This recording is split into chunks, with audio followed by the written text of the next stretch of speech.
हाय, कैसे हैं? आशा करता हूँ आप सभी अच्छे होंगे। दोस्तों, आज की वीडियो में एक बड़ी कन्फ्यूज़न क्लियर कर दूँ आपको। जैसा कि बहुत सारे पंचायत सहायक पेमेंट को लेकर के परेशान हैं।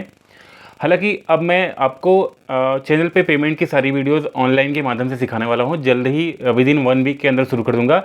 लेकिन उसके लिए आपको मेंबरशिप चैनल की लेनी पड़ेगी, क्योंकि मैं फ्री ऑफ कॉस्ट नहीं रहेगा, उसमें छोटी-मोटी आपको पे करनी पड़ेगी।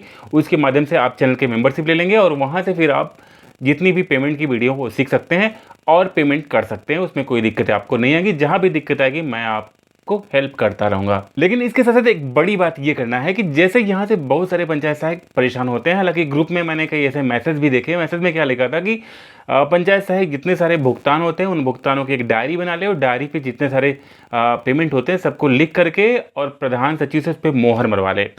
दोस्तों, ऐसा जब आप करेंगे तो ज़ाहिर-सी बात है आपसे वहाँ से बिगाड़ हो जाएगा और काफ़ी तकलीफ़ें आपको आएँगी अपनी ड्यूटी करने में, क्योंकि आपका जो पावर है वो आपका वित्त का अधिकार नहीं है।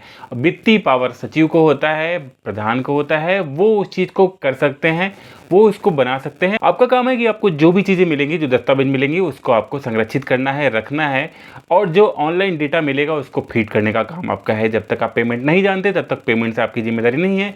आप जान जाएँगे तो ज़ाहिर-सी बात है पेमेंट आपसे ही सामने वाला करवाएगा।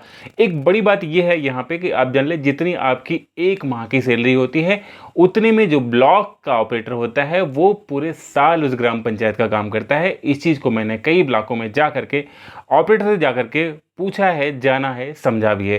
दोस्तों, ऐसे नहीं होता है कि भुगतान करने वाले काम में ऑपरेटर ढेर सारे पैसे पाते हैं। हो सकता है कहीं कुछ गाँव से मिल भी जाते हैं, लेकिन जो राउंड फिगर हो जाता है वो यही आता है कि जितने में पंचायत सहायक काम 1 महीने में करता है उतने में एक ऑपरेटर पूरे साल भर उस ग्राम पंचायत का काम करता रहता है। तो ढेर सारे काम होते हैं उसमें, वेंडर को अप्रूव करना, पैसे को भुगतान लगाना, ढेर सारे काम होते हैं। कई तरह के काम को वो सबमिट करने के बाद जा करके वो कुछ पैसे उनको मिल जाता है। हालांकि आप एक ग्राम पंचायत करेंगे, लेकिन वहाँ पे क्या करता है वो कई ग्राम पंचायत करके कुछ पैसे अर्न कर लेता है। लेकिन उसने उसके पीछे काफ़ी मेहनत की है, वो मेहनत आपको भी करनी पड़ेगी जब आप पेमेंट लगाने के लिए सोच रहे हैं। लेकिन ऐसे किसी के दूसरे के अधिकार को लेकर के इस तरह से आप किसी पेमेंट की डिटेल को जान करके लेकर के, तो ये सरासर गलत होगा, क्योंकि वो आपके अधिकार के क्षेत्र की चीज़ नहीं है। उस चीज़ पे आप डिस्ट्रीब्यूट ना करिए।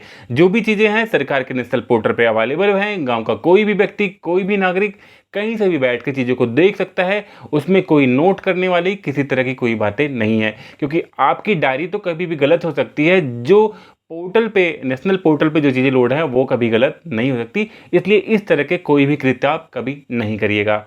एक और बड़ी बात यहाँ पे बता दें कि यहाँ पे क्या है, यहाँ पे कई लोग परेशान हैं इस पेमेंट्स के लिए। लेकिन यहाँ पे क्या है, गांव में और भी कई तरह का काम है। गांव में पेंशन के काम है, गांव में केवाईसी के काम है, गांव में आपके आयुष्मान कार्ड बनाने के भी काम है। इन सब काम में भी काफ़ी अर्निंग्स है और काफ़ी लोगों के हेल्प भी आपके माध्यम से हो सकती है।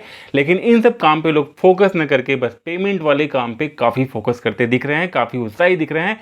ये थोड़ा सा अटपटा लग रहा है। लेकिन ध्यान दें, गांव के और भी जो काम है वो भी सारी आपकी जिम्मेदारी है। और जाहिर सी बात है, अगर लोगों को हेल्प करेंगे तो वहां से भी कुछ अर्निंग हो सकती है, जिस पे अक्सर लोगों का फोकस नहीं है, बल्कि इस पेमेंट वाले पे फोकस है।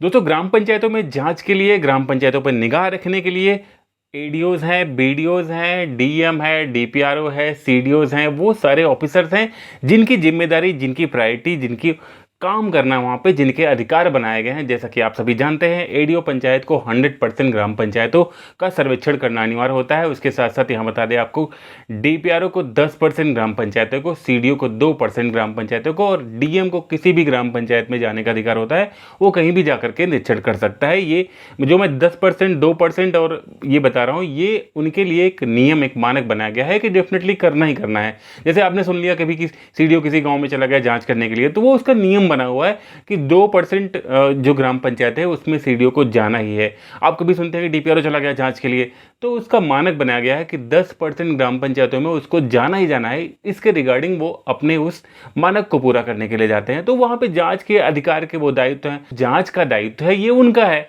ऐसे में पंचायत सहायक इस तरह से अगर निगाह बैठा के काम करेगा तो अपनी जॉब को किस दिन कर पाएगा। आपको लगता है कोई चीज़ इलीगल हो रही है तो आप उसको अपने नोटिस रखिए, आगे चल के काम देगा आपको। चीज़ों को समझते रहिए। लेकिन सरकार खुद ही इतनी पैनी निगाह लगाई रहेगी कि किसी चीज़ को आज गलत करने में काफ़ी प्रॉब्लम्स होती है।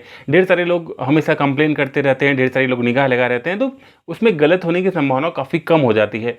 तो ऐसे में आप कोई जांच अधिकारी नहीं हैं, आप एक सपोर्टिव हैं ग्राम पंचायत के, और मैं यही निवेदन करूंगा सबसे कि सपोर्टिव बन के काम करिए। इस तरह से जो भी चीज़ें आपके मैसेज आते हैं, जो भी चीज़ें आती हैं वो गलत होती है। जैसे कि अभी आपने सुना कि भदोही में एक पंचायत सहायक की हत्या भी कर दी गई। अभी वो भी जो भी रीज़न है वो अलग रीज़न है, क्योंकि 100 में से 1% मामले ऐसे कुछ अगर आते हैं तो इस 1-8% को अपवाद कहते हैं। किसी का पर्सनल मामला भी रहा होगा, क्या रहा होगा, वो चीज़ें अलग है, तो इस चीज़ से नहीं लेना है। लेकिन जो चीज़ें मेरी होंगी, उम्मीद करता हूँ कि आप बात को समझ पाए होंगे। आप थोड़ा सा गाँव में सहयोग रूप में अपना काम करते रहिए, आगे बढ़ते रहिए। और आज के लिए यही छोटी सी अपडेट थी। उम्मीद करता हूँ वीडियो आपको पसंद आए। अगर वीडियो पसंद आए वीडियो को लाइक करिएगा, चैनल पर अगर नए तो सब्सक्राइब जरूर करिएगा। मिलती किसी वीडियो, तो जय हिंद, बाय दोस्तों।